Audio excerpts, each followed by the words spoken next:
कथा आहे एक विलक्षण आरसा. लेखक रत्नाकर मतकरी. एक विलक्षण आरसा. ऐकूया.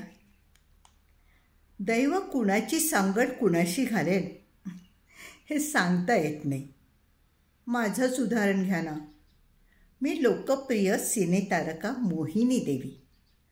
अभिनयात कुशल, रूपाने देखणी, पण दैवानं माझी गाठ कुणाशी घालून ठेवावी?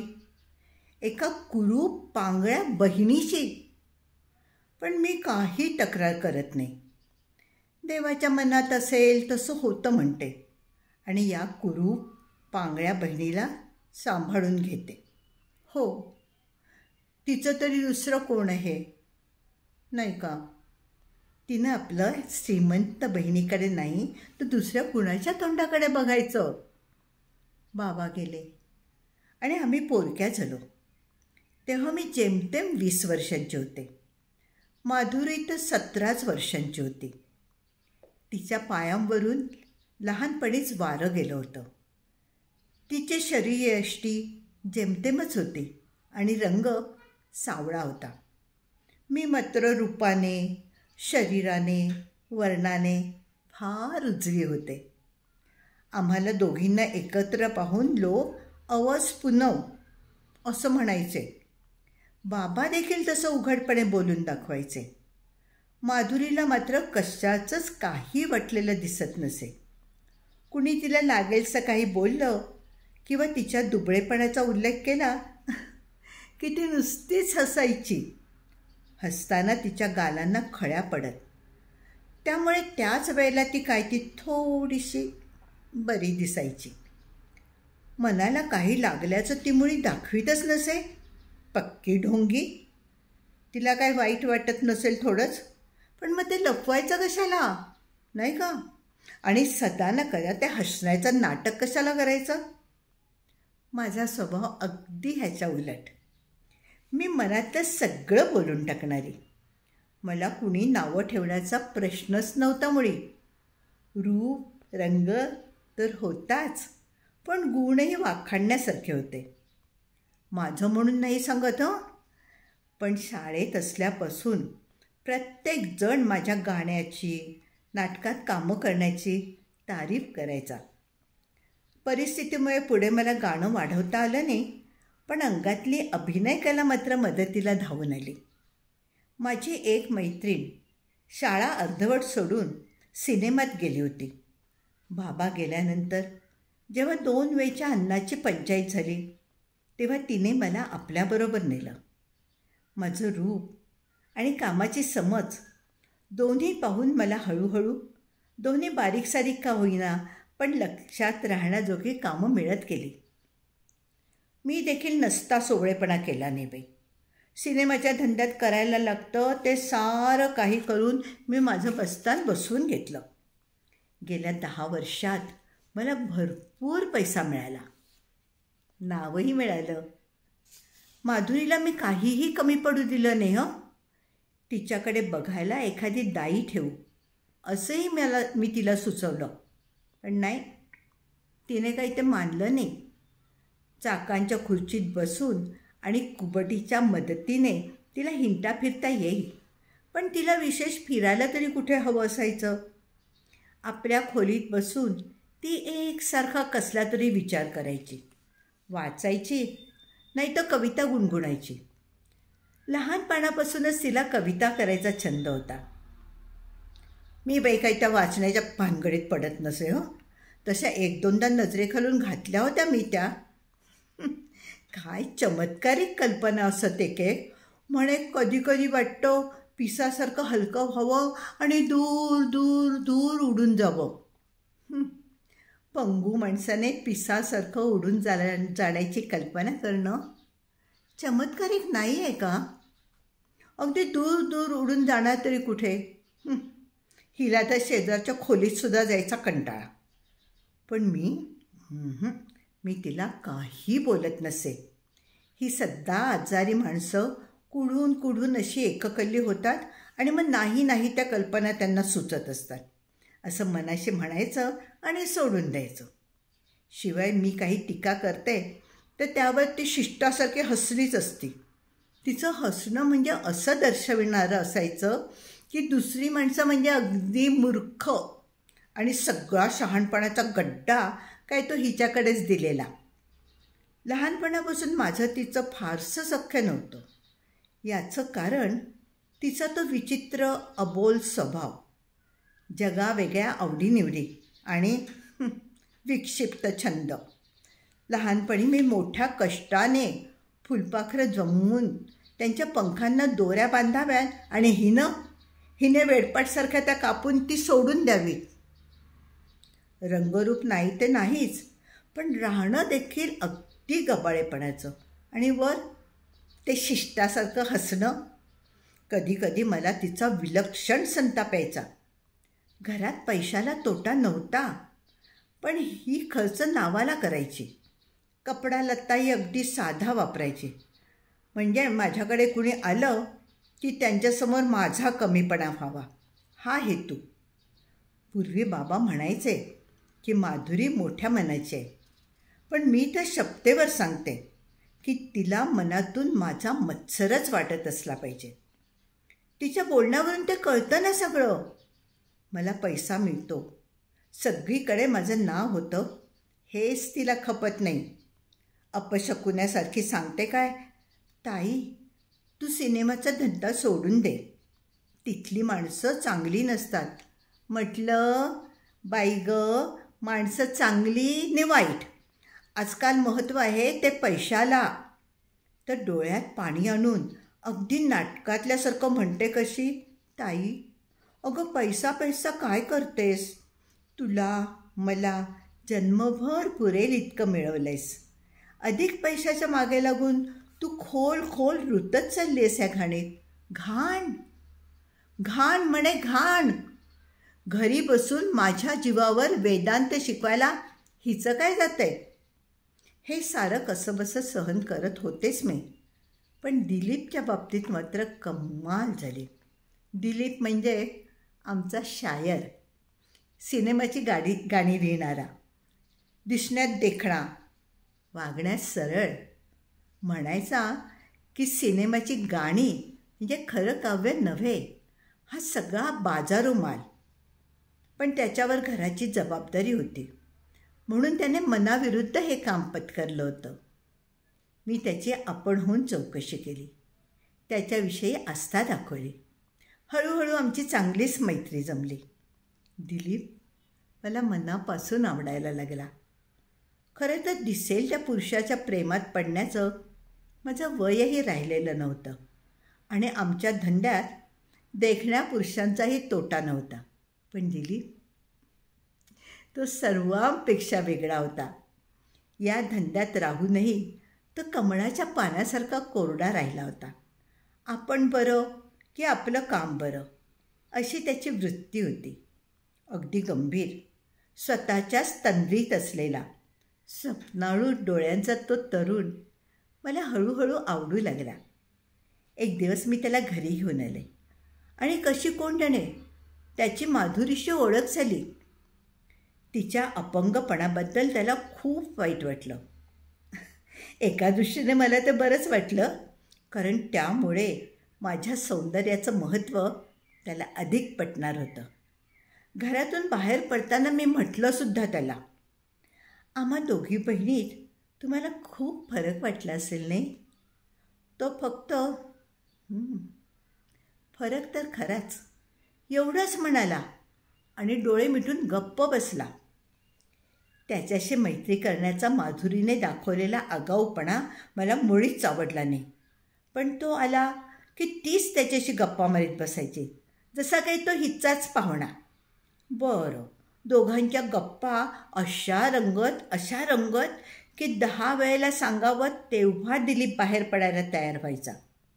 अधूनमधून तो तिला इंग्रजी, मराठी कवितांची पुस्तकं आणून द्यायचा. आजवर कधी मी दिलीपला हसताना पाहिलं नव्हतं, पण आता पाहते तर माधुरीशी गप्पा मारताना तो खदखदून हसायचा. माधुरी देखील आनंदात होती. कधीकधी ती त्याला स्वतःच्या कविता कापऱ्या आवाजात म्हणून दाखवायची आणि तो सुद्धा डोळे मिटून त्या अगदी हृदयात साठवून घेतल्यासारख्या ऐकायचा. मला हसूच यायचं त्याच्या त्या मूर्खपणाचं. पण पुढे पुढे तर त्या हाताबाहेर जाऊ लागलं. दिलीप एक दिवस मला म्हणाला, मोहिनीबाई, तुमच्या बहिणीच्या अंगातला कविता करण्याचा गुण म्हणजे एक झाकलं माणिक आहे. मी हसले आणि म्हणाले, हो ना, कोळशातलं माणिक आहे खरं, कोळशातलं माणिक. माधुरी काय एवढी मोठी कवयित्री लागून गेली होती. पण दिलीपसारखा शहाणा सुरथा माणूस असा पाघळायला लागला की त्याला म्हणायचं तरी काय. अर्थात काय म्हणायचं ते मला माहीत होतं, पण हा शुद्ध वेडेपणा होता. माझ्यासारखी सौंदर्याची पुतळी समोर असताना दिलीपने त्या काटकुळीच्या प्रेमात पडायचं म्हणजे काय. कधी कधी हे पुरुष असे निर्बुद्ध वागतात. प्रेम आंधळं असतं म्हणतात, ते काही खोटं नाही. आणि माधुरीसारख्या मुलीवर प्रेम करायला खरोखरच आंधळाच हवा. पण मी काही अशी तशी हार मानणारी नव्हते. दिलीपला नसली समज तरी मी काही त्याला हातचा दवडायला तयार नव्हते. मी एकदा वेळ पाहून माधुरीला चांगली समज दिली. त्या दिवशी दिलीपने तिला भेट म्हणून एक काचेची फुलदाणी दिली होती. आज जसे काही काचेत खोलवर भरल्यासारखे 2 प्रेमिक काढलेले होते. माधुरीने ती फुलदाणी मला दाखवताच मी एकदम संतापले. म्हणाले, सगळी सोंग समजतात बरं मला, प्रेमात पडली आहेस तू. पण लक्षात ठेव, आज तो तुझ्या कवडेपणावर भाळला असला तरी पुढे हे पांगणं ध्यान कुठून गळ्यात पडलं म्हणून रडत बसेल, कळलं. मी इतकं लागेलसं बोलले, पण माधुरी अशी घट्ट स्वभावाची की डोळ्यातून पाण्याचा टिपूच नाही. नुसते ओठ गच्च मिटून गप्प उभी राहिली. ती फुलदाणी तिने स्वतःच्या लिहिण्याच्या डेस्कवर ठेवली आणि बऱ्याच वेळेने ती म्हणते कशी, खरंय ताई, तू म्हणतेस ते. त्यांना वेळेवरच आवरलं पाहिजे. मला वाटलं आता ही रडणार. डोळ्यात पाणी जमून आलं होतं. पण तेवढ्यात तिने जवळचं कवितांचं पुस्तक उचललं आणि बसली त्यात डोकं खुपसून. ढोंगी कुठली. माझा संताप मात्र एवढ्याने शमला नाही. माधुरीला आपल्या आगाऊपणाची चांगलीच जाणीव करून द्यायची मी पक्क केलं. माझ्यासारखीच्या वाटेत आडवं येऊन अपशकुन केल्याबद्दल तिला शरम वाटायला लावायचीच असं मी ठरवलं. गाडी काढली आणि तडक मार्केटमध्ये गेले. मी मार्केटमध्ये पोचले तेव्हा रात्र पडली होती. सगळी दुकानं बंद व्हायला आली होती. मार्केटमध्ये काळोख जमू लागला होता. मला भीती वाटू लागली. माझ्यासारख्या एकट्या दुकट्या बाईने असल्या ठिकाणी येणं धोक्याचं होतं. इकडून तिकडे जाणाऱ्या कावेबाज दुकानदारांच्या नजरा पाहून मी अस्वस्थ झाले होते.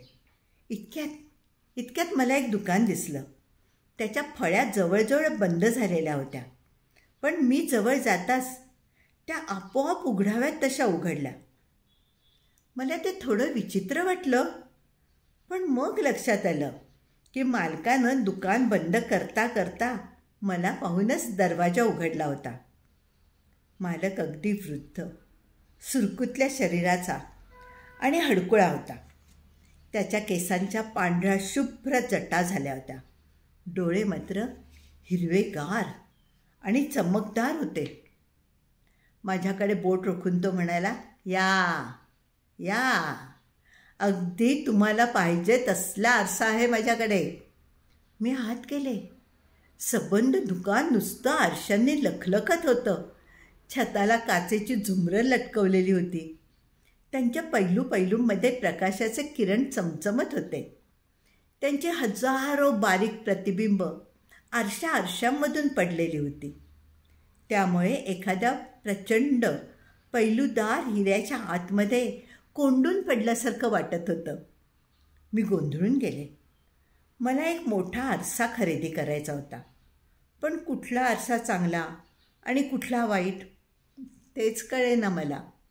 आरशात समोरच्या आरशांचे आणि त्यांच्या आतल्या असंख्य आरशांच्या प्रतिबिंबांची इतकी प्रतिबिंब पडली होती की कुठल्याही आरशाचा मूळ आकार केवढा आहे हेच लक्षात येत नव्हतं. अखेरीस दुकानदाराने मला अगदी उंचावर लावून ठेवलेला एक प्रचंड आरसा दाखवला. इतका प्रचंड आरसा मी तरी कधीच पाहिला नव्हता. उंचावर असल्यामुळे काय कोण जाणे, पण त्याच्यात कसलंही प्रतिबिंब नव्हतं. हिरवट, काळपट असे खोल गूढ छाया त्या आरशात पडलेली होती. इतका प्रचंड आरसा घ्यायला माझा काही जीव धजेना, पण तो पाहिल्यापासून मनावर असं काही दडपण आलं की मी जागच्या जागीच खिळल्यासारखी झाले. स्वप्नात असल्याप्रमाणे मी पैसे मोजले, तो आरसा विकत घेतला आणि घरी आले. माधुरी आपल्या खोलीत झोपली होती. गड्याच्या मदतीने मी तो आरसा तिच्या समोरच्या भिंतीवर लावून टाकला. ठाकठोकीच्या आवाजाने माधुरी जागी झाली. गडी जाताच मला म्हणाली, ताई, हा आरसा कशाला लावलास इथे? आवाजात शक्य तेवढा कठोरपणा आणून मी उत्तरले, स्वतःचं रूप तुझ्या नजरेला वारंवार पडावं ना म्हणून, तुझ्या कायम ध्यानात राहावं यासाठी. या प्रसंगाने माधुरी चांगलीच दुखावेल यात मला शंका नव्हती. स्वतःच्या रूपाची खंत वाटून तिने दिलीपला विसरून जावं अशीच माझी यात उघड सूचना होती. त्याप्रमाणे 1-2 दिवस ती थोडी कष्टी झाल्यासारखी वाटली, पण आणखीन 4-6 दिवस गेले आणि पाहते तो माधुरी विलक्षण उत्साही वाटू लागली. स्वतःची खोली ती नीट नेटकी ठेवू लागली. कपडेही त्यातल्या त्यात ठेवणीतले वापरू लागली. दिलीपही वरचेवर आमच्याकडे येऊ लागला. 1-2दा तर त्यानं चक्क तिला गाडीतून बाहेर नेलं. माधुरी आता चाकांची खुर्ची वापरेनाशीच झाली होती. ती कुबडीच्याच आधाराने आणि सबंध घरभर फिरू लागली होती. कधीही बाहेरून यावं तर दोघांच्या हसण्याचा खळखळाट तरी कानी पडावा, नाहीतर कुबड्यांचा ठकठकाट तरी ऐकू यावा. तिच्यात झालेल्या ह्या आकस्मिक बदलाचं मला फार नवल वाटलं, पण त्याबद्दल स्पष्ट न विचारता मी तिला म्हटलं, काय गं माधुरी, या आरशाचा तुला बराच उपयोग होतोय म्हणायचा. तो आल्यापासून तू टापटीप राहायला लागली आहेस. माधुरीने मंद स्मित केलं. ती म्हणाली, ताई, तुला कल्पना नसेल तू माझ्यावर केवढे उपकार केलेस. मी गप्पच राहिले. माधुरी कशाविषयी बोलते मला काहीच अंदाज येईना. ताई, हल्ली मी खूप आनंदात असते, फार फार सुखात असते. सारं काही तू आणून दिलेल्या या आरशामुळे घडलं. माझं रंगरूप, माझं पांगळेपण, सारं काही विसरून गेलंय मी हल्ली. या आरशामुळे तू तुझं पांगळेपण विसरलीस? मला काही समजेच ना. तुझा विश्वास बसायचा नाही ताई. मला वेड लागलंय, भ्रम झालाय असंच तुला वाटेल, मला माहिती आहे. माधुरी माझ्या अगदी जवळ येऊन हलक्या, अगदी पानांच्या सळसळीत इतक्या हलक्या आवाजात सांगू लागली, पण हे गुपित इतकं सुंदर आहे, इतकं सुंदर आहे की ते कुणाला सांगितल्याशिवाय राहवत नाही.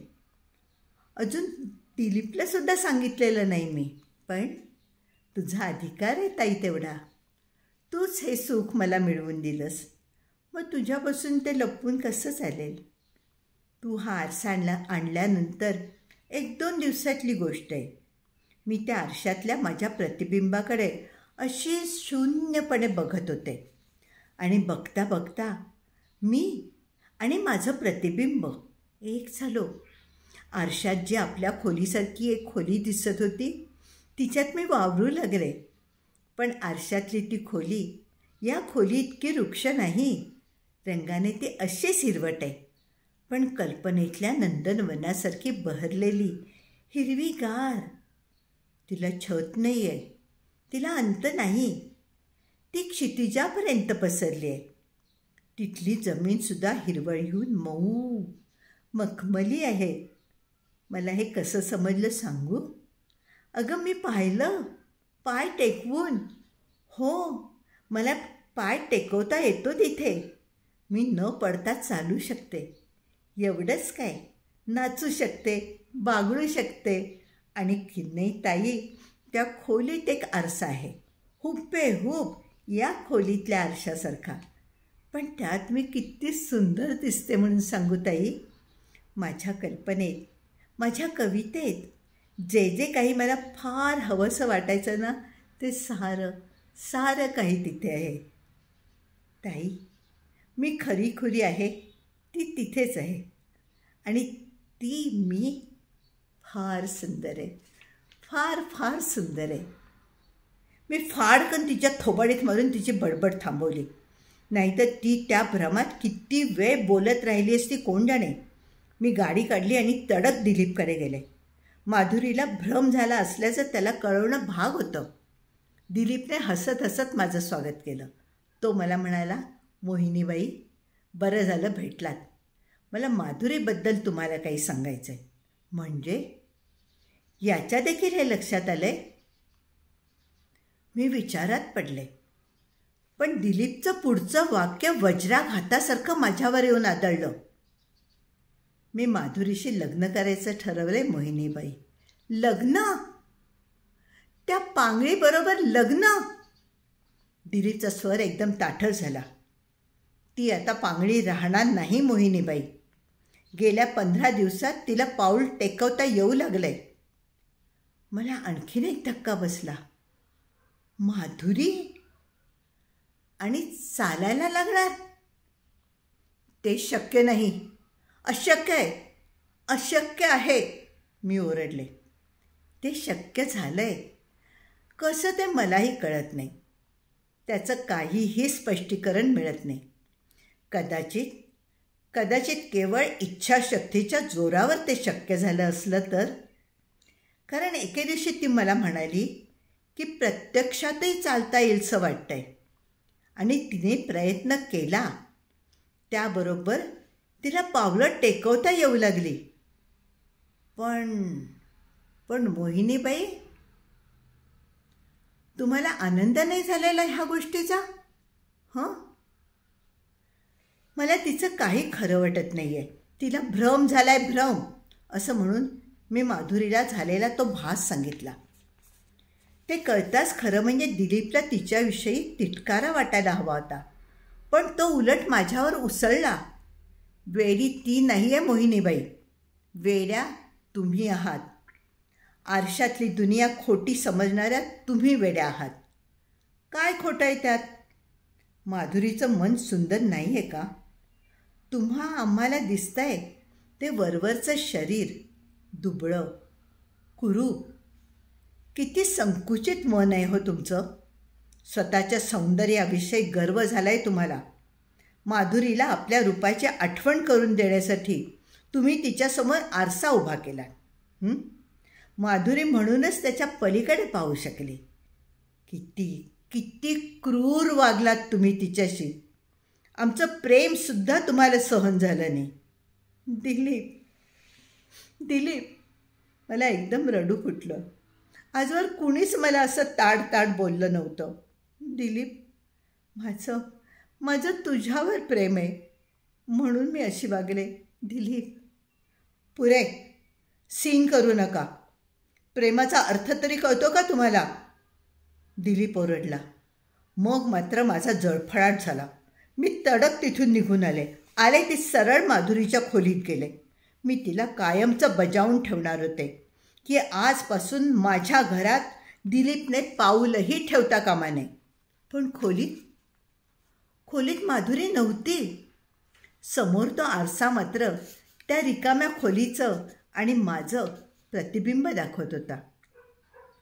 मी त्या प्रतिबिंबाकडे पाहत राहिले. दिलीपचे शब्द नुसते माझ्या कानांवर आदळत होते. तुमच्या सौंदर्याचा गर्व आहे तुम्हाला, संकुचित मन आहे तुमचं, क्रूर. प्रेमाचा अर्थ तरी कळतो का? आणि आणि पाहता पाहता जणू ती खोली वितळून जाऊ लागली. भारल्यासारखी मी त्या आरशाच्या जवळ गेले, जवळ, अगदी जवळ. आणि आणि माझं प्रतिबिंब, मी आणि ते प्रतिबिंब, ही दोन राहिलीच नाहीत. माझ्या एकदम लक्षात आलं की मी त्या आरशाच्या प्रचंड चौकटीतून आत पाऊल टाकलंय. आरशातली ती खोली माधुरीच्या खोलीसारखीच होती, पण तिची लांबी, रुंदी आणि उंची मात्र बेसुमार होती. आणि तरीही मला तिच्यात कोंडल्यासारखं वाटत होतं. एखाद्या भव्य तुरुंगाच्या कोठडीत डांबून ठेवावं तसं वाटत होतं. बाहेरच्या खोलीसारखाच या खोलीचा रंगही हिरवा होता. पण हा हिरवटपणा तसा शांत नव्हता. काळपट हिरवी, शेवाळाने भरलेल्या एखाद्या विहिरीसारखी ती खोली होती.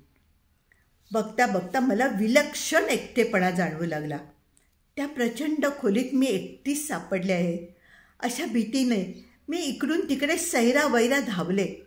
पण सगळीकडे भिंतीच भिंत लागत होती. माझा जीव गुदमरू लागला. त्या हिरवट अंधाराची मला भीती वाटू लागली. कुणीतरी कुठूनही येऊन आपल्याला पकडेल असं होऊन गेलं. भीतीने मी हाका मारू लागले, पण कितीही ओरडलं तरी तोंडून शब्द फुटेना. मी जीव घेऊन पळत सुटले. आणि एकाएकी समोर एक बाई उभी राहिली, झिंजा पसरलेली, क्रूर, खुनशी हास्य करणारी, विद्रूप. पाहते तो त्या खोलीत टांगलेला प्रचंड आरसाच होता. माझ्या अंगावर काटा उभा राहिला. प्राणांतिक भयाने किंचाळत मी पळत सुटले आणि कशीबशी माधुरीच्या खोलीत येऊन पोचले. पण अजून माझा थरकाप थांबला नव्हता. त्या भयंकर आरशाकडे बघण्याचं धैर्य मला अजून होत नव्हतं. नव्हे, तो तिथे त्या खोलीत होता तोवर माझं भय कधीच कमी होणार नव्हतं. मी खोलीभर नजर टाकली आणि एकदम मला माधुरीच्या डेस्कवरची ती फुलदाणी दिसली. मी ती उचलली. एवढ्यात दारात माधुरी आली. तिच्या हातात कुबडी नव्हती. एक एक पाऊल टाकत ती माझ्या दिशेने पुढे येऊ लागली होती. तिच्या मागे दिलीप होता. त्याचा चेहरा आनंदाने फुलला होता. मी दात ओठ खाऊन सगळी शक्ती एकवटली आणि ती फुलदाणी समोरच्या त्या प्रचंड आरशावर मारली. खळदिशा आवाज होऊन आरशाचा चक्काचूर झाला आणि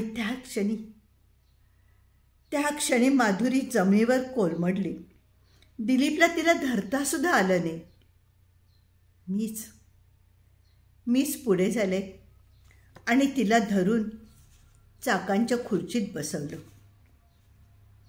दिलीपकडे वळून मी त्याला स्पष्टपणे सांगितलं, मिस्टर दिलीप, यापुढे तुम्हाला माझ्या घराचा दरवाजा बंद आहे. बिचारी माधुरी. मधल्या काळात सुरू झालेलं तिचं हसणं खेळणं हल्ली पार मावळलंय. आता ती पूर्वीसारखीच उदास, कोमेजलेली दिसते. चालण्याचं जे काही वेड तिने मध्यंतरी डोक्यात घेतलं होतं तेही पार नाहीसं झालंय. बहुतेक वेळ ती चाकाच्या खुर्चीतच बसून असते आणि मी तिचं सारं काही अगदी न कुरकुरता करते. करणार काय? पांगळी झाली तरी ती माझी पाठची बहीण आहे ना.